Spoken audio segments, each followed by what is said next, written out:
Welcome to the Bird Media. నేను మీ Pavan Krishnamurthy. I'm really sorry to say this. మా వీక్షకులందరికీ, అలాగే ఎవరైతే నిన్న కామెంట్స్ మళ్ళీ మాట్లాడారో వాళ్ళందరికీ కూడా ఏంటంటే, ఈ టాపిక్స్ మీద ఇకపైన ఒక హీరోనో లేదంటే ఒక హీరోయినో ఇటువంటివి చేసుకున్నారు, లేదు సెలబ్రిటీలు ఇలాంటివి చేసుకున్నారు అనే దాని మీద అసలు విశ్లేషణ అనవసరమేమో నాకు. నేను ఎందుకు దాన్ని ఒక వార్త ఇలా జరిగింది, దీని మీద ఇందులో తప్పే ఉంది, లేదంటే ఇందులో మంచే కదా చెప్పారు అనేటువంటిది కూడా మీకు చెప్పకుండా ఉండడం అన్నంత ఉత్తమం. సారీ అండి, ఇక్కడ మీకని కాదు, ఇన్ జనరల్గా నేననేవాడిని ఒక తల్లికి పుట్టినటువంటి కొడుకుగా నేను నా ఒపీనియన్ని స్వచ్ఛమైనటువంటి భాషలో చెప్పడం కూడా తప్పేమో. అందుకని నేను చెప్పడం మానేస్తాను. నాకంటూ ఒక ఒపీనియన్ లేకుండా నేను బ్రతికేస్తాను. It should be better. ఎందుకంటే మొన్న శివాజీ గారు మాట్లాడిన దానికి, శివాజీ గారు మాట్లాడినటువంటి సందర్భాన్ని ఉద్దేశించి మీకు ఎందుకు సార్ అసలు బుర్ర కంట్రోల్లో ఉంటే సరిపోద్ది, ఎవరికైనా ఆడైనా మగైనా ఇది కంట్రోల్లో ఉంటే సరిపోతుంది, మిగతా అవసరం లేదు అని కోట్ చేసిన దాంట్లో నేనేదో శివాజీ గారిని తప్పు పట్టేశాను అని చెప్పి మీరు చాలామంది నాకు సజెస్ట్ చేశారు. పవన్ తప్పు లేదమ్మా, శివాజీ తప్పు మాట్లాడలేదు అని. మీరే కాదండి, చూస్తున్నాం కదా పెద్ద వాళ్ళు, ఈ మానసిక వైద్య నిపుణులు, మహిళలు కూడా రంగనాయకమ్మ గారు 10 TV వాళ్ళకి గతంలో ఇచ్చినటువంటి ఒక వీడియో బిట్ ఇప్పుడు ఇంకా వైరల్ అవుతోంది. మరి అది చూస్తే మరి వీళ్ళు ఏమైపోతారో నాకైతే తెలియట్లేదు. సో ఇదే కైండ్ ఆఫ్ ఒక డిస్కషన్ ఇలాగే నడుస్తున్నంతసేపు శివాజీ లాంటి వాడు తప్పు అసలు వాడెవడు మాట్లాడడానికి, అలాంటి మాటలు మాట్లాడేవాడిని పెట్రోల్ పోసి తగలబెట్టేయాలి. ఆ కొడుకులది పెట్రోల్ పోసి తగలబెట్టేయాలి. అలాంటి వాళ్ళని సమర్థిస్తున్న నీలాంటి వాళ్ళు, అంటే నాలాంటి వాళ్ళండి, శివాజీని సమర్థిస్తున్న నాలాంటి వాళ్ళని కూడా పెట్రోల్ పోసి తగలబెట్టేసేయండి. పీడాపోతుంది సమాజానికి. అవసరమే లేదు సార్. ఉత్తినే నీతులు చెప్పుకుంటూ వెళ్ళినంత మాత్రాన సమాజం మారిపోతుంది అనుకుంటే చాగంటి కోటేశ్వరరావు గారి ప్రవచనాలు, గరికపాటి నరసింహారావు గారి ప్రవచనాలు, లేదంటే ఇతరత్ర ఉండేటువంటి మన రఫీ గారు కావచ్చు, లేదంటే మిగతా వాళ్ళు కావచ్చు, వీళ్ళు చెప్పేటువంటి సూక్తులు, వీటన్నింటికి సమాజం ఎప్పుడూ మారిపోయి ఉండాలి. సమాజం మారదు సార్. ఆడవాళ్ళైనా మగవాళ్ళైనా, ఆడవాళ్ళని రేప్ చేసే మగాళ్ళు ఉన్నారు సమాజంలో, మగాళ్ళని రేప్ చేసే ఆడవాళ్ళు కూడా ఈ సమాజంలో ఉన్నారు. జంతువులు కూడా వదిలిపెట్టినటువంటి మనుషులున్న సమాజం ఇది. మాట్లాడితే పురుషాధిక్యత, పితృస్వామ్య వ్యవస్థ అని అంటారు. మాతృత్వాన్ని మర్చిపోతున్నారు. ఈ మాట అంటే మళ్ళీ అదొక కాంట్రవర్సీ. నేను అందుకే మాట్లాడదలుచుకోవట్లేదు. నేను అసలు ఒక్క మాట మాట్లాడదలుచుకోవట్లేదు. ఎందుకు మళ్ళీ ఇప్పుడు ఈ టాపిక్ మీద మాట్లాడుతూ అంటే, నిన్న మీకు ఒక మాట ఇచ్చాను. అయ్యా, కోతికొమ్మచ్చి పుస్తకంలో మన భాగవతం నుంచి వ్యాస మహర్షి ఆయన ఆశ్రమంలో జరిగినటువంటి దానికి సంబంధించినటువంటి ఒక విషయాన్ని అందులో పొందుపరిచారు. అది నాకు బలంగా నాటుకుపోయిందని అది చదివి వినిపిస్తా అన్నాను కదా మీకు. మొన్న బుక్ ఫేర్కి వెళ్ళినప్పుడు నేను పర్టికులర్గా పుస్తకం మొత్తాన్ని నేను కొని తెచ్చుకున్నాను. ఎందుకంటే ఇందులో నేను దైనందిన కార్యక్రమాల్లో నేను చేసేటువంటి పనుల్లో రాజకీయాలకు సంబంధించి విశ్లేషణ అయినా దేనికైనా సరే ఇందులో నాకు ఎందుకు అనిపిస్తుంది, నాకు మనసుకు దగ్గరగా అనిపిస్తుంది, ఎస్ భాష చాలా బాగుంది, సులువుగా చెప్పచ్చు అని చెప్పి. అందుకే దీన్ని ప్రామాణికంగా ఈరోజు తెచ్చుకుని బాపురావణ్ గారు నాకు అందించిందని మీ ముందు తీసుకొస్తున్నాను. వ్యాస భగవానుల ఆశ్రమంలో జరిగినటువంటి దానిని, రాముడి కథ చెప్తున్నావు బాగానే ఉంది. ఇది సంపూర్ణ రామాయణం షూటింగ్ జరుగుతున్నటువంటి సందర్భంలో ఆయన పంచుకున్నటువంటి వివరాలు, వీటికి సంబంధించండి. ఇది మొత్తం పుస్తకం అంతా కలిపి 3 భాగాలు, 816 పేజీల్లో మీరు కొనుక్కుంటే 400వ పేజీ తర్వాత 401వ పేజీ నుంచి 2 పేజీల్లో దీన్ని పొందుపరిచారు. మీరు కొనుక్కుని మీరు కూడా చదివితే చక్కగా ఉంటుంది అనేది నా అభిప్రాయం. పుస్తకం వెల వచ్చేసి డిస్కౌంట్ పోను 680 రూపాయలకి నాకు వాళ్ళు ఇవ్వడం జరిగింది. 750 రూపాయలు కొనుక్కుంటే. అమెజాన్లో మీకు ఇంకా తక్కువే ఉండొచ్చేమో, చూసుకోండి ఒకసారి. సంపూర్ణ రామాయణానికి సంబంధించి ఆయన మాట్లాడుతూ, నేను తపస్సు చేసుకునే ఋషిని, నువ్వు తపస్సు అక్కర్లేని మనిషివి. నేను కోరికను జయించలేని మహర్షిని, కాదు బ్రహ్మర్షిని. నీవు ఇవ్వడం తప్ప అడగడం తెలియనివి పురుషోత్తముడవు. రామ, నీకు మనసుచే వందనం, మాటచే దీవెన అన్నాడు విశ్వామిత్ర మహర్షి అన్నాడు. హలో సార్, ఏమనుకోకపోతే ఈ రాముడి కథలు చాలా చెప్పారు. చిన్న బ్రేక్, యాంకర్ స్వప్న గారు అన్నట్టు చిన్న బ్రేక్ తీసుకుందాం. చదువుతూనే ఉండండి. అంచేత రావుడి బదులు ఒక కావుడి కథ చెప్పండి, వెరైటీగా ఉంటుంది. దాందేముంది, అలా కానివ్వండి. రావుడొక్కడే కానీ కావుళ్ళు పెక్కురున్నారు. అందులో కడుపులో కావుడు, ఆకలి కథలు కూడా చాలా చెప్పుకున్నాం. కావున బుర్రలు దొలిచేసే కావుడి కథ, మదన కథన కుతూహల కామరాజు కథ చెప్తాను. పట్టెడు మేత పడేస్తే కడుపులో కావుడు మేసి నిద్రవుతాడు, కానీ మేత వేసిన కొద్దీ మేసి నెవరేసిన కొద్దీ రెచ్చిపోయే రెండో రకం కావుడి కథలు కోకొల్లలు. ఇవన్నీ భాగవతంలో ఉన్నాయి. పురూరవ చక్రవర్తి ఊర్వశితో రమారమి అంటే రమతో రమించేవాడిని సెన్సార్ వారి పడార్థం తీసుకోకండి. రమారమి అంటే సుమారు కానీ సాధారణ అర్థం మాత్రమే. 10,000 ఏళ్ళు భోగించాడు, చివరికి ఆవిడే చిరాకు పడే వరకు వదలలేదు. యయాతి మహారాజు రతిసుఖం కోసం కన్న కొడుకు దగ్గరే 10,000 ఏళ్ల యవ్వనాన్ని అప్పు చేసిన మహాకాముకుడు. భాగవతంలో కావుడి కథలేమిటని నవ్వబోకండి. వ్యాస భగవానుడి కథలోనే ఒక పరిహాస్యపు కథ ఉంది. వ్యాసుల వారి కుమారుడు శుకబ్రహ్మ ఒకనాడు అడవిలో నడిచి వెళ్తున్నాడు. ఆయనకి ఒంటి మీద బట్టలుండవు, ఉన్నాయా లేవా అనేటువంటి స్పృహ కూడా ఉండదు. అందాల భామలు కొందరు కొలంలో జలకాలాడుతున్నారు. అదే మీరనుకున్నట్టే ఒంటి మీద నూలు పోగులు లేవు. అన్ని వయసు పొంగులే, నవ్వులే. అడవి కదా, ఎవరు రారు చూడరు అని వాళ్ళ ధైర్యం. వ్యాసకుమారుడు శుకుడు ఆ పక్కగా పోతున్నాడు. భవబంధాలు తెంచుకుని తండ్రికే దూరంగా పోవాలన్న తలంపుతో వెళ్తున్నాడు. మగాడు దిశములతో వస్తున్నా ఆ ఆడపిల్లలు పట్టించుకోలేదు, బెదరలేదు. వెళ్తున్నది యోగీశ్వరుడు శుకుడు కాబట్టి, శుకుడే కాబట్టి, ఆయన చెట్టు పుట్ట కొమ్మ రెమ్మ లాంటివాడు కాబట్టి. కొన్ని ఘడియల తర్వాత శుకుడిని వెతుకుతూ పుత్రా పుత్రా అని ఎలుగెత్తి పిలుస్తూ వ్యాసభగవాన్ లేటొచ్చారు. ఆయన్ని చూడగానే జలకాలాడే ఆడపడుచులంతా గట్టుకు పరిగెత్తి అందిన బట్టలు చుట్టబెట్టేసుకుని తలలు వంచి దండాలు పెట్టారు. ఇది గమనించిన వ్యాసుడికి ఈ చిత్రం అర్థం కాలేదు. అడిగాడు, అమ్మలారా, బంగారు బొమ్మలారా, శుకుడు నా కుమారుడు, వయసులో ఉన్నవాడు. అతడు ఇటు వస్తే మిమ్మల్ని దిగంబరంగా చూస్తాడేమోనని మీరు ఆవంత కూడా సంకోచించలేదు. నేను శుకుడి తండ్రిని, వయోవృద్ధుడిని, ఋషిని. అయినా నన్ను చూసి కలవరబడి సిగ్గుతో బట్టలు చుట్టేసుకున్నారు. ఏమిటి విడ్డూరం అని. దేవరా, మీరు తపస్సు చేస్తున్న ఋషి. ఆయన సంస్కారం చేత పుట్టక చేత మనిషే అయినా తపస్సే అక్కరలేని మనిషి. ఆయనకు ఈశ్వర స్పృహ వినా అన్యం అనేది లేదు.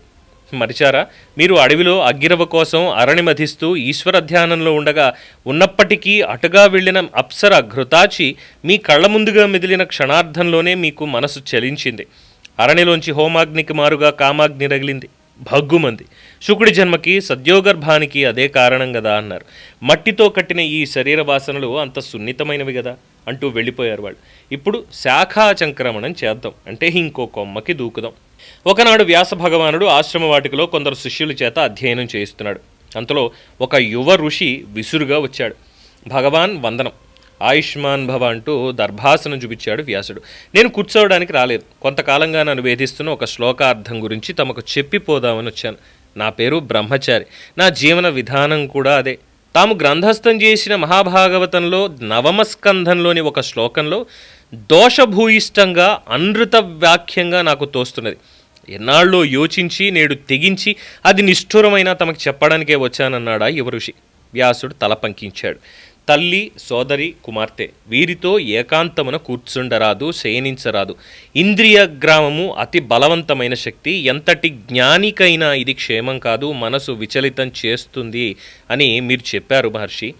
విద్వాంసులను, జ్ఞానులను కూడా కామం పడగొడుతుందన్నారు కదా. ఇక ఋషులకు, యోగులకు గౌరవం ఎక్కడ? వారి తపస్సుకు విలువ ఏమిటి? సాక్షాత్ తమ కుమారుడు శుకబ్రహ్మ కామాన్ని జయించిన వాడే కదా అన్నాడు చిన్నవాడు. నాయన, నేను భాగవతాన్ని శుకుని కోసం చెప్పలేదు. శుకుడు లోకోత్తర పురుషుడు, పార్థివ దేహంతో మానవ రూపంతో తిరిగాడే పరమేశ్వరుడు. నేను లోకరీతిపై ఒక హెచ్చరికగా ఈ శ్లోకం చెప్పాను అన్నాడు వ్యాసుడు. స్వామి, నేను శోకయోగి అంతటి వాడిని కాను. కాకపోయినా గొప్ప గ్రంథాలు చదివి తమ వంటి జ్ఞానులను సేవించి బుద్ధి, వివేకం, సంయమనం అలవర్చుకున్నాను. నా ఆశ్రమానికి ఎందరో స్త్రీలు, పురుషులు వస్తూ ఉంటారు. నేను ఎన్నడూ ధర్మం తప్ప ఆచరించలేదు. అలాగే విద్యా సంస్కారాలతో సంపన్నులైన వారు ఎందరో ఉన్నారు. అందువల్ల కామము ప్రమాద హేతువు అని అట్టి వారిని హెచ్చరించే ఈ శ్లోకం కాస్త అవమానకరంగా, అసత్యవాదంగా, అపభ్రంశంగా తోస్తున్నది. అందువల్ల దీనిని తుడిచివేస్తున్నాను అన్నాడు యువ ఋషి కించిత్ ఆవేశంతో. అయ్యా అస్ఖలిత బ్రహ్మచారి, భాగవతం చేసిన హెచ్చరిక శమధమాలను నిగ్రహించి జయించిన సయామీంద్రుల కోసం కాదు, 10 మంది సుందరుల మధ్య నిగ్రహంతో సంచరించడం గురించి కాదు, స్త్రీ పురుషుల ఏకాంతవాసం గురించి, ముఖ్యంగా తల్లి సోదరి కుమార్తెలతో కూడా ఒంటరిగా ఉండరాదు అని. కామాగ్ని కాక తగిలితే ఎంతటి వారైనా కోరికలు ఉంగి బలైపోతారు. దాని బలం అంత గొప్పది. అయినా మంచిది, నీ శక్తి ఇంకా గొప్పదన్నావు కాబట్టి ఆ శ్లోకాన్ని పట్టించుకోకుండా సుఖంగా ఉండన్నాడు వ్యాస భగవానుడు. ఆ చిన్న ఋషి విజయగర్వంతో తల తాటించి వెళ్ళిపోయాడు. ఆ రాత్రి గాలివాన ముంచుకొచ్చాయి. చీకటి పడింది. బ్రహ్మచారి ఆశ్రమం తలుపులు మూస్తుండగా ఓ పడుచు పరుగునొచ్చింది. స్వామి స్వామి అంటూ లోపలికి రాబోయింది. బ్రహ్మచారి చేయొడ్డు పెట్టి ఆపాడు. ఎవరమ్మా, ఏం కావాలి అన్నాడు. ఏం కావాలా, చూస్తున్నారుగా వర్షం గాలివాన, తలదాచుకుందికి వచ్చాను అందా అమ్మాయి. ఇది ఆశ్రమ భూమి, ఇక్కడ స్త్రీలకి ప్రవేశం లేదు అన్నాడు బ్రహ్మచారి. స్వామి, మేం రాకుమారి చెలికత్తెలం, వనవిహారానికి 10 మంది వచ్చాం, గాలివానికి చెల్లా చెదిరైపోయాం. చెప్పానుగా, ఇది బ్రహ్మచారుల మఠం, ఆడవారు ఇటుకి రారాదు. ఆకాశం బద్దలైనట్టు కుండపోతగా వాన పడుతుంటే ఆడామగా ఏమిటి స్వామి, తప్పుకోండి. దగ్గరలోనే మరో కుటీరం ఉంది, అందులో దంపతులున్నారు, అటు వెళ్తే క్షేమం కదా. ఏ, ఆ క్షేమాడిక్కడ లేవా అండి అన్నదా పిల్ల. అంతలో ఎక్కడో పిడుగుపడింది. మెరుపు మెరిసింది. ఆ మెరుపులో కాంతిలో తడిచీరలో ఉన్న ఆమె సొంపులు తళుక్కున మెరిశాయి. ఆమె వెళ్ళిపోవడానికి వెనక్కి తిరిగింది. మళ్లీ పిడుగులు, మళ్లీ మెరుపులు. ఈసారి ఆమె ఘనజగనాలు బ్రహ్మచారి కళ్ళలోంచి గుండెల్లోకి పిడుగుల్లా పడ్డాయి. ఆమె మళ్లీ ఇటు తిరిగింది. ఆడామగా అని తేడాలు చెప్పి తరిమేస్తున్నారు. ఈ ప్రళయ వర్షంలో నాకేమైనా ప్రమాదం జరిగితే ఆ పాపం మీ మెడకే చుట్టుకుంటుంది అన్నది. హరిహరి, ఎంత మాట అన్నావు అంటుండగా మళ్లీ మెరుపులు. అనక ఏం చేయను, ఓ మూల పడుకుంటే మీకే ఆపద రాదు కదా, తేలునో పావునో కాను మిమ్మల్ని కాటేయడానికి అంటూ ఆమె ఒక్కడుగు ముందుకు వేసింది. గాలి విసురుకు ఆమె ఒంటి మీద కస్తూరి లాంటి సుగంధ పరిమళాలు గుమ్మున మీదకొచ్చాయి. ఆఘ్రాణ దోషానికి తల తిరిగినట్లయింది క్షణకాలం. అయినా ఇది మునివాటికి కాదు, మీరు ఉత్తములు అనే క్షమించాలి అయినా ఇది మునివాటిక, మీరు ఉత్తములు అనే ధైర్యంతో ఆశ్రయం అడిగాను. అవునవునులే, నా వల్ల మీకేమీ హాని జరగదు. అంటే నా వల్ల మీకు హాని జరుగుతుందనా? అబ్బే, అదేమీ లేదు. మరి ఇంకనేం, దారివ్వండి, చలి భరించలేకుండా ఉన్నాను. అతను ఒత్తిగిలి దారిచ్చాడు. ఆమె లోపలికి చేరింది. చలికి గజగజ వణుకుతోంది. ప్రమిద వెలుగులో చిన్న దీపకళికలా కనిపించింది. చలికి వణుకుతున్నావు, నా వద్ద పొడి బట్టలున్నాయి, మార్చుకుంటూ దండం మీద నారచీరలు 2 లాగి అందించాడు. మునివేళ్లు తెగిలాయి. అతని ప్రాణాలు జివ్వుమన్నాయి. వేళ్లను తన పంచెకు రుద్ది తుడుచుకున్నాడు. అటువైపు తిరిగి నిలిచి కన్నులు మూసుకున్నాడు. ఆమె చీర మార్చుకుంటుంటే విడిచిన దేవతావస్త్రాల పరిమళం గుప్పున గుమాయించింది. పెదవులు బిగించి క్షణకాలం బిగబట్టాడు. హరిహరి అని గొణుక్కున్నాడు. ఏ పక్కన పడుకోను అంటూ ఆమె ఒకవైపు నడిచింది. అతడు గుటకలు మింగాడు. సుందరి, నాకేం భయం లేదు, కానీ నియమాలను ఉల్లంఘించడానికి నాకు మనసొప్పడం లేదు. పద, పక్కనే మరొక చిన్న కుటీరం ఉంది, అందులో సమితులు పూజా ద్రవ్యాలు ఉంచుకుంటాను, నువ్వు అక్కడ నిద్రించవచ్చు అన్నాడు బ్రహ్మచారి. ఆమె వింతగా చూసింది. నేనేమీ తప్పి చరించను స్వామి, ప్రమాణం చేస్తున్నాను అంది. ఆహా, మనం తప్పు చేస్తామని కాదు, కానీ ఉదయమే శిష్యులు ఆశ్రమవాసులు వస్తారు, వారు వేరే విధంగా అనుకోవచ్చు. పద పద అన్నాడు బ్రహ్మచారి. మంచిది స్వామి, నాకు కావలసింది నిద్ర, వెచ్చని పక్క, అంతే. ఆ పక్కైనా ఈ పక్కైనా ఏ పక్కైనా ఒక్కటే. సరే పదండి అందామె గాఢంగా నిట్టూరుస్తూ. అతను గాఢంగా ఊపిరి పీల్చుకున్నాడు. ఆ ఊపిరి కూడా చక్కటి పక్కటాలోచనలు దూరిపోయాయి. తైలఘట్టంలోంచి ముంచి ఉన్న ఒక దీపికను తీసి ప్రమిదకు చూపి వెలిగించాడు. బయటకు నడిచి పక్కనే ఉన్న మరొక గది తలుపు తెరిచాడు. ఆమె వెంట నడిచింది. అతడు దీపిక అంటే కాగడ అని ఆమె చేతికి అందించాడు. పిడికిలి అంచు తగిలి చెళ్ళుమంది. ఉలిక్కిపడి చూశాడు. ఆమెకేమీ తెలియలేదు. ఆ గదిలో చెదిరిపడిన దర్భలు, సమిధలు, చిన్న కట్టెలు సర్దాడు.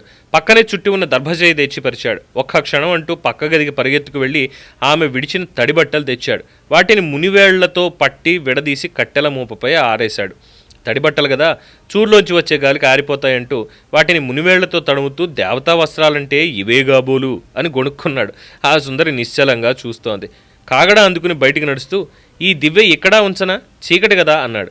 నిద్ర ముంచుకొస్తోంది. కళ్ళు మూసుకున్నాక పగలు రాత్రి చీకటి వెలుతురు అన్నీ ఒకటే కదా అంది ఆమె నవ్వుకుని. ఆ మసక చీకటిలోనే ఆమె పలువరుస తటిల్ల తలా మెరిసింది. అతను గడప దాటుతుండగా వాన తెరిపినిచ్చింది. పోనీ వెళ్ళిపోతాను అంది ఆమె. వద్దులే, వాన మళ్ళీ రావచ్చు, తలుపు వేసుకో అన్నాడు. అలాగే అంది ఆమె. అంటే చాలదమ్మాయి, తలుపు మూసుకోవాలి, గడియ పెట్టుకోవాలి. అలాగే స్వామి అంటూ తలుపు మూగిపోయింది. ఒక్క మాట గుర్తుంచుకో, ఈ చుట్టుపక్కల ఓ మాయదారి పిశాచి తిరుగుతోంది. అది కామరూపిణి. నక్కలా, పులిలా, పిల్లిలా, శివంగిలా, ఒక్కోసారి మనిషిలా కూడా వచ్చి తలుపు తడుతుంది. అరిచి గీపెట్టినా తలుపు తీయకు, తెల్లవారేదాకా తెరవకు, జాగ్రత్త అంటూ బయటికి వెళ్ళిపోయాడు బ్రహ్మచారి. వాన జలపడుతోంది, గాజుల గలగల వినబడింది. ఆమె పడుకుంది కాబోలు. బ్రహ్మచారి తన కుటీరం చేరుకుని కాళ్ళు గడుక్కుని తలపై నీళ్లు జల్లుకున్నాడు. మళ్ళీ గాజుల గలగల. లోపలికి వెళ్ళి తలుపు మూసుకుంటున్నాడు. గాలి వీచింది. చలి, వణుకు. హదే దామ హదే దామ దాబ దాబ హదే హదే హదే కుత్న కుత్న కుత్న హదే హదే హదే. చిచి, మాతల మొద్దుబాయేంటి? దాహం కాబోలు. వంగి కడవలో నీరు తీసి గడగడ తాగేశాడు బ్రహ్మచారి. అయ్యో, నాకే ఇంత దాహం అయితే పాపం ఆ పిల్లకెంత అయిందో అనుకుని చిన్న పిడతతో నీరు తీసుకుని బయటికి నడిచాడు. ఆ గది తలుపు మూసి ఉంది. బాలా, ఓ బాలా అంటూ తలుపు తట్టాడు. ఏమి స్వామి, ఇంకా నిద్రపోలేదా? ఊహు. తడక కంతల్లోంచి చూశాడు. ఆమె నిలబడి కురులు అరబోసుకుంటోంది. మసక వెన్నెల్లో చందమామలా ఉంది. కూనిరాగం కాబోలు. చాలా బాగుంది. దాహానికి నీరు ఉంచడం మర్చాను, అందుకో అన్నాడు బ్రహ్మచారి. దాహంగా లేదు. ఇప్పుడు లేకపోవచ్చు. ఆనక వేస్తే? బయట వాన కదా, దాహం వెయ్యదు. వెయ్యకపోయినా గుక్కడు నీళ్లు పక్కన పెట్టేసుకుంటే కరుస్తాయా మిగుతాయా? తలుపు తెరవను. అదేమిటి, నా మాటే కాదంటావా? మీరు కాదు, పిశాచాలు. మా స్వామిగారు ఇందాకే చెప్పారు, పిశాచాలు తలుపు కొడతాయి, నాలాగే అరిచిపెట్టినా గీపెట్టినా తెరవకు అన్నారు. బాలా, అది చెప్పింది నేనే కదా. అనుమానం ఉంటే తలుపు కంతలోంచి చూడు. చూస్తూనే ఉన్నాను స్వామి. మీరో మీ యొక్క పిశాచమో నాకెలా తెలుస్తుంది? తెల్లారనిండి. బాలా, తలుపు తెరు అని అడివి మారుమోగేలా అరిచాడు బ్రహ్మచారి. మా అయ్యవారికి ఇంత కోపం రాదు. తమరు నిజంగానే పిశాచాలు. అలాగా, చూస్తూ ఉండు. నేను బలవంతంగా తలుపు బద్దలు కొట్టి లోపలికి వచ్చేస్తానంటూ బలమంతా చూపి తలుపును భుజాలతో నెట్టాడు. గడియ తెరుచుకోలేదు. రోషంగా అటు ఇటు చూశాడు. పైకి చూశాడు. చూరులో గాలి కోసం చోటు విడిచిపెట్టి ఉంది. ఆ పక్కనే చిన్న పచ్చి కట్టెల మోపుని గోడ వరకు లాగాడు. దాని మీద ఎక్కి చూరులో తాటివాసాలు పట్టి ఒక్క ఊపున పైకి ఎగిరాడు. అలాగే కొంచెం పైకి పాకి చూరు సందులో తలదూర్చి లోపలికి పాకాడు. కిందకి చూశాడు. ఆమె పైకి చూస్తోంది. చూసావా, ఇప్పుడైనా తెలిసిందా నేను పిశాచాన్ని కాదని అంటూ పైకి ఎగవాకాడు. పొట్ట అడ్డు వచ్చి ఇరుక్కుపోయాడు. కిందికి లాగు అన్నాడు. అందడం లేదే, అయినా నాకు నిద్ర వస్తోంది. మీరు అలాగే పడుకోండి, పొద్దున్న మీ శిష్యులు దింపుతారు అంటూ సుందరి నడుము వాల్చింది. బ్రహ్మచారి ఎక్కలేడు, దిగలేడు. గిలగిలా తన్నుకుంటున్నాడు. దేవుడా, కాపాడు. భళ్ళున తెల్లారింది. జనం వచ్చారు, చూశారు. హవ్వా, ఇదెక్కడ చోద్యం? గురువుగారు చూరులో దూరారు. కాదురా, ఇదేదో యోగాభ్యాసంలో ఒక పట్టు కాబోలు. స్వామి సొమ్మసిల్లి చూరుకి వేలాడబోతున్నాడు. శిష్యులొచ్చారు. అతడిని చూరులోంచి ఓడబీకి దించారు. ఒక్క క్షణం తర్వాత వ్యాస భగవానులు ప్రత్యక్షమయ్యారు. బ్రహ్మచారి తల వంచుకుని నిలిచి ఉన్నాడు. నాయన, ఎంత పండితులకైనా యోగులకైనా జయించరాని పెద్ద మాయాజాలం ఈ కామమే. ఇవాళ నువ్వు హద్దుమీరిన వేళ అక్కడ నీ తల్లి చెల్లెలు వంటి వారు ఉంటే ఎంత ఘోరం జరిగేదో తెలుస్తోంది కదా. అందువల్ల మహాజ్ఞానులకు కూడా ఈ హెచ్చరిక తెలపడానికే భగవంతుడు ఈ శ్లోకం పలికించాడు. చెప్పాను కదండి, అర్థమైనటువంటి వాళ్ళకి అర్థమైనంత. మళ్ళీ దీంట్లో కూడా ఏమయ్యా, దీంట్లో తీసుకెళ్ళి ఆ బ్రహ్మచారి ఎవడో వ్యాస భగవానుడి శ్లోకంలో ఇలా ఉంది, మగవాడి బుద్ధి ఇలాగే ఉంటుంది, కామాన్ని జయించనటువంటి మగాడి బుద్ధి ఇలాగే ఉంటుంది, సో అందువల్ల ఆడవాళ్ళదేమీ తప్పేమీ లేదు అనేటువంటి స్టేట్మెంట్ ఏమైనా ఇవ్వదలుచుకున్నావా అంటే పోనీ అదే ఇచ్చేసాను అనుకోండి. ఈ ప్రపంచంలో మగవాడిదే మొత్తం అంతా కూడా తప్పు, మగ వెధవలదే తప్పంతా కూడా. ఈ ప్రపంచంలో మొత్తం కూడా స్త్రీలది ఏ రకమైనటువంటి పొరపాటు కానీ ఏ రకమైనటువంటి తప్పు కానీ లేదు. ఇక నుంచి ఈ సమాజ వ్యవస్థని పితృస్వామ్య వ్యవస్థ అని పిలవడం మానేసి ఆ పదజాలాన్ని సమాధి చేసేయండి. అవసరమైతే అంతిమ సంస్కారాలు కూడా ఏ మతాచార పద్ధతుల్లో వాళ్ళు చేయగలుగుతారో అలా చేసేయండి. పితృస్వామ్య వ్యవస్థ అనేటువంటి దాన్ని రేపటి నుంచి పూర్తిగా స్త్రీస్వామ్యము మాతృస్వామ్య వ్యవస్థ మాత్రమే సమాజంలో నడవాలి. వాళ్ళు ఎలా ఉన్నా ఏం చేసినా ఏం మాట్లాడినా కూడా తప్పు కానే కాదు. ఇది ప్రపంచం నలుదిక్కులా కూడా చెప్పాల్సినటువంటి బాధ్యత ప్రజలే తీసుకోండి. ముఖ్యంగా మగ వెధవలందరూ కూడా తీసుకోండి. దీన్ని తీసుకుని మరీ చెప్పండి. ఈ మాట అన్నందుకు ఇప్పుడు ఏమంటారో తెలుసా?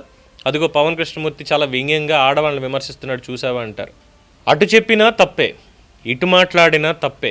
ఏం మాట్లాడకపోయినా నువ్వెందుకు మాట్లాడవు అంటారు, అది కూడా తప్పే.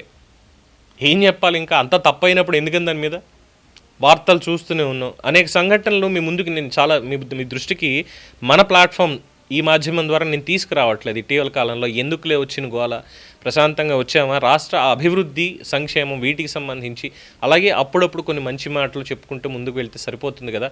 మనమేమి ఇక్కడ ఆధ్యాత్మిక ప్రవచన పాఠాలు ఏం చెప్పట్లేదు, లేదంటే సైన్స్ థీరీల మీద మనమేమి డిస్కషన్స్ చేసుకోవట్లేదు, అవసరం లేదు.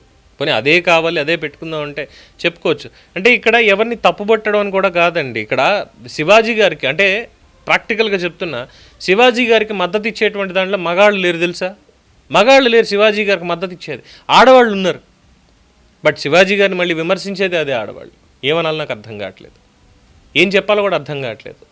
అంటే వ్యాస భగవానుడు ఆ శ్లోకం ఎందుకు రాశాడు అంటే మనీషి అనేటువంటి వాడికి జయించరానటువంటిది ఒకే ఒకటి, చివరాఖరికి వచ్చినా కానీ కామాన్ని జయించలేడు. మనీషి అన్నాడు కానీ పురుషుడు స్త్రీ అని చెప్పలేదు అక్కడ. ఇక్కడ ఎగ్జాంపుల్కి మాత్రం ఒక శిష్యుడు అనేటువంటి చెప్పాడు.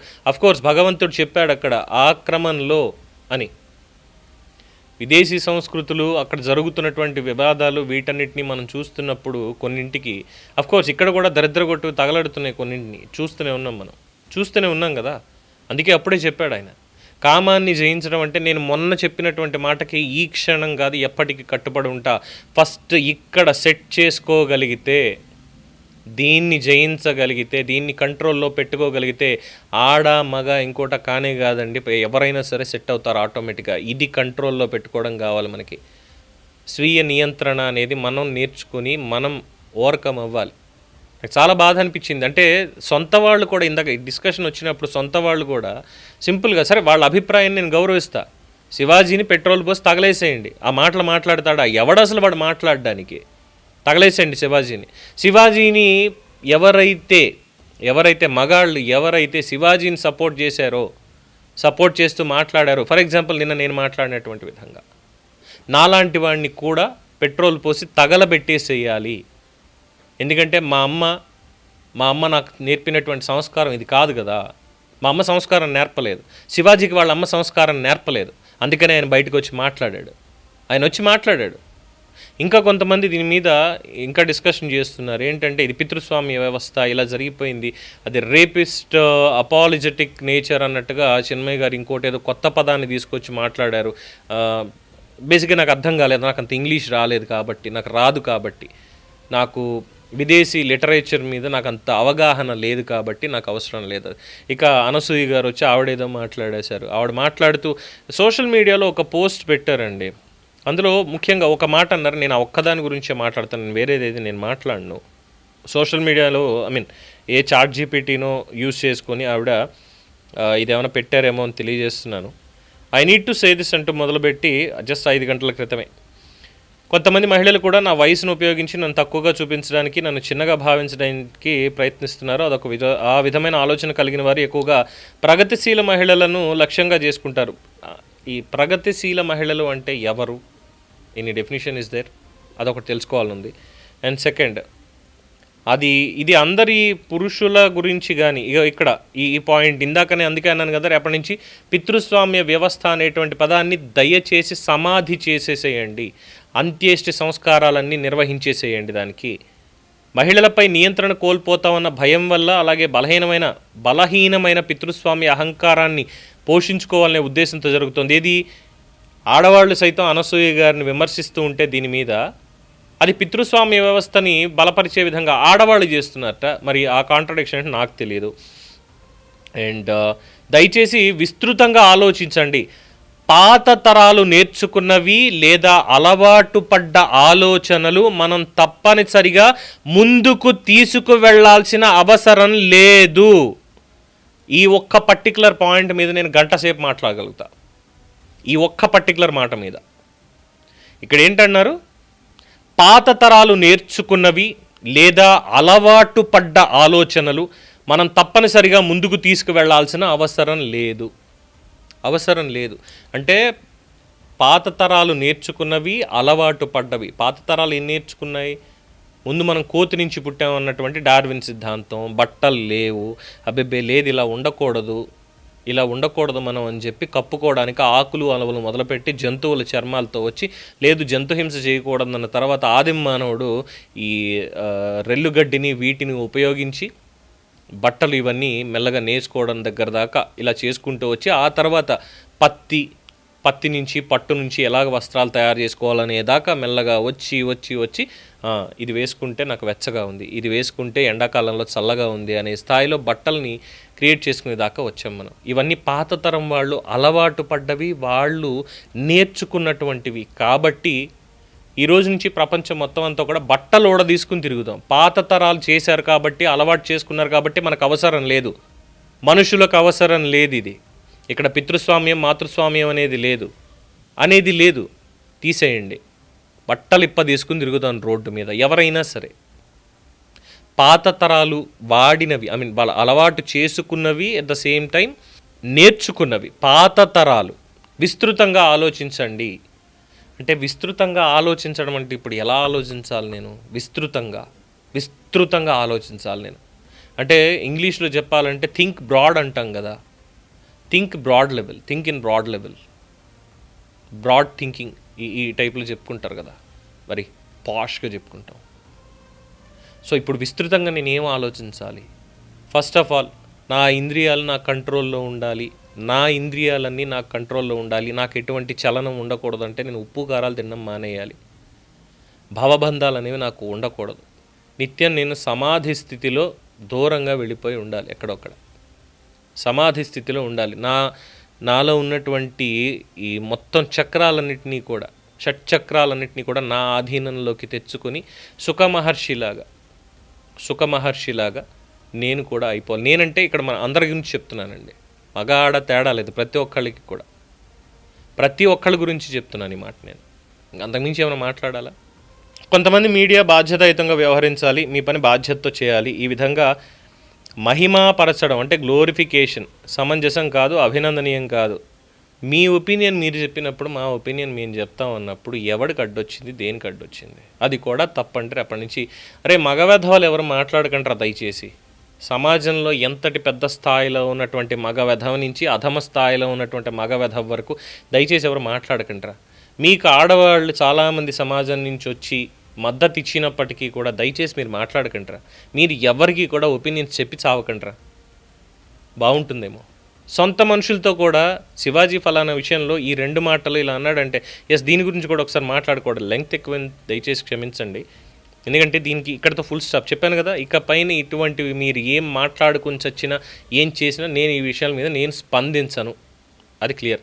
సో ఈ సామాన్లు అనేటువంటి మాట, లేదా తర్వాత దరిద్రపు ముండా అనేదో మాట మాట్లాడాడు, సెన్సారింగ్ చేసుకొని కావాలంటే. ఇంట్లో తల్లులు ఆడకూతులను తిడతారు, ఊళ్ళలో చాలా చోట్ల చూసాం మనం. పొద్దున్న లేచి పళ్ళు కడుక్కోకపోయినా, స్నానం చేయకపోయినా, జుట్టు ఎరవేసుకున్నా, నూనె రాసుకోకపోయినా, ఎందుకంటే అలవాటు ఊళ్ళలో చూస్తూ వచ్చాం కదా. అలాగే మగవాళ్ళని పనికి మాలిన వెధవల్లారా, ఇంకా పచ్చిబూతులు వస్తాయి. ఇంకా మాట్లాడితే ఆడవాళ్ళని తిట్టేదానికంటే మగవాళ్ళని తిట్టడానికి ఇంకా పచ్చిబూతులు వస్తాయి. అక్కడ అదయింది. ఈ సామాన్లు వాడు ఎవడు క్రియేట్ చేశాడని నిజంగా కొట్టాలనుంది వాడిని. అయితే తెలుగు సాహిత్యం కూడా ఎక్కడ దాకా దిగజారిపోయింది సినిమా సాహిత్యం అనేది చూస్తే. I'm not against to that movie and the concept, but ఆ పాటలో రామ్ చరణ్ గారిది మొన్న వచ్చినటువంటి చికిరి అనేటువంటి పాటలో ఈ చికిరి అనేటువంటి పదం బూత్ అయితే కాదు, డెఫినెట్గా కాదు. బట్ అదే పాటలో ఒక చోట సరుకు సామాను జ్యూసు అని కవి రాశాడు. మరి ఆ కవి గారు సోషల్ మీడియాలో సామాను అంటే ఏమిటి, సరుకు అంటే ఏమిటి అని ఒకసారి చెప్తే ఈ సోకాల్డ్ హీరోయిన్స్ లేదంటే సింగర్స్ ఎవరైతే ఇప్పుడు దీని మీద మాట్లాడుతున్నారో వాళ్ళు శివాజీ గారు అన్నదానికి అవసరమైతే వెళ్ళండి, ఆయన్ని నడి రోడ్డు మీద చెప్పులతో కొట్టేసి చంపేసేయండి, పెట్రోల్ పోసి తగలబెట్టేసేయండి, లేదంటే ఉరి తీసేసేయండి. నేరేళ్ళ శారద గారు మహిళా కమిషన్ గారు మొన్నే కలిసిన ఆవిడ్ని, అమ్మ మీరు కూడా ఏంటంటే వీళ్ళందరినీ తీసుకుని వెళ్ళి శివాజీనే కాదు సమాజిలో మాట్లాడినటువంటి వాళ్ళందరినీ అవసరమైతే నాలాంటి వాడిని కూడా శిక్షించేసి సమాజంలో, సభ్య సమాజంలో అసలు ఎవడు దీని మీద మాట్లాడకూడదు అనేటువంటి విధంగా ఒక గొప్ప చట్టాన్ని ఇచ్చేసేయండి. ఇంతకుమించి దీని మీద చెప్పాల్సినటువంటి అవసరం లేదు. ఎవరికి ఇందులో ఏం అర్థమైందో అర్థం చేసుకున్నారో అది మీ విజ్ఞత మాత్రమే. మీ అభిప్రాయాన్ని తెలియజేస్తారా తెలియచేయరా అనేటువంటి హక్కు కూడా మీకు మాత్రమే ఉంది. ఆదరిస్తున్నందుకు ధన్యవాదాలు. ఇలాంటి విషయాల మీద ఇంకా నా దగ్గర నుంచి మీరేమీ ఎక్స్పెక్ట్ చేయొద్దు. మనం ప్రత్యేకంగా ఏ విషయాల మీద మనం మాట్లాడుకోవాలి, ఎలా ముందుకు ఛానల్ తీసుకెళ్లాలనే దాని మీద మీ అభిప్రాయాలు ఎప్పుడు నాకు తెలియజేస్తున్నారు. ధన్యవాదాలు. చూస్తూనే ఉండండి ది బర్డ్ మీడియా.